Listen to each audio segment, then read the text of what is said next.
इथे मी हिरव्या मिरच्याचा ठेचा आणि टमाट्याची चटणी बनवली आहे। हा भाकरीसोबत एकदम टेस्टी लागतो। त्यासाठी मी इथे घेतल्या आहे हिरव्या मिरच्या। पावसाच्या दिवसमध्ये हिरव्या मिरच्या अशा बेकार होतात, तर अशा पद्धतीने जर तुम्ही केलं तर हिरव्या मिरच्या आणि टमाटे टिकून राहते। त्यासाठी मी ह्या पॅनमध्ये हिरव्या मिरच्या छान तेलामध्ये भाजून घेऊ। मिरच्या थोड्या नरम झाल्या की मिक्सरच्या भांड्यामध्ये जाडसर असा ठेचा तयार घेऊ।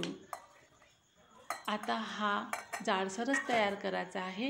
यामध्ये लसणाच्या 2-3 कळ्या, अद्रक आणि थोडा संभार आणि चवीनुसार थोडं मीठ। जसा आपण ठेचा बनवतो ना त्याच प्रकारे ठेचा तयार करायचा आहे। बघा आपला ठेचा तयार झाला आहे। जाडसर असा ठेचा तयार झाला आहे आणि चांगला वाटीभर झाला आहे। आता टमाटे आपण हे चिरून घेऊ। टमाटे बघा तुम्हाला जेवढे पाहिजे तेवढे तुम्ही चिरून घेऊ शकता, कारण ठेच्यामध्ये आंबट छान वाटते। आता टमाटे आणि ठेचा तयार झाला आहे। एका पॅनमध्ये थोडं तेल घेऊन अर्ध्या वाटी लसणाच्या त्याच्यामध्ये कळ्या टाकल्या, थोडं जिरं आणि लालसर असं लसण झाला की आपण चिरून ठेवलेले टमाटे यामध्ये सोडून देऊ। आणि जोपर्यंत टमाटे पाणी सोडत नाही तोपर्यंत हे छानपैकी शिजून घेऊ। बघा पाणी सोडायला लागले आहे। हा 15 मिनिटातच हा ठेचा आपला तयार होतो। याच्यामध्ये काळं मीठ आणि थोडं लिंबूचा रस मी टाकला आहे। लिंबूचा रस जर तुम्हाला आवडत असेल तरच टाका, कारण टमाटे पहिलेच आंबट आहे। टमाटे नरम पडायला लागले की यामध्ये आपण आता हा ठेचा, वाटीभर ठेचा यामध्ये सोडून देऊ, कारण तेल पण सुटलं आहे बघा। आता हा ठेचा आपण याच्यामध्ये सोडून देऊ।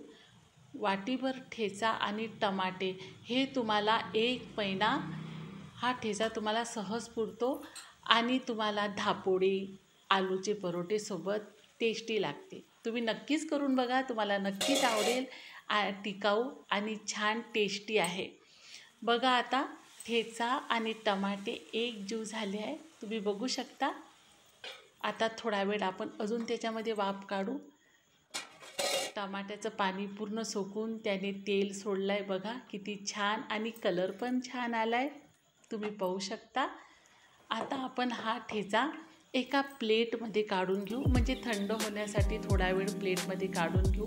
हवा पण डब्यात तुम्ही हा ठेचा भरून ठेवू शकता आणि लोणचं जसे तुम्ही थोडं थोडं वापरता तसा हा ठेचा थोडा थोडा वापरायचा, म्हणजे 1 महिना सहज जाते।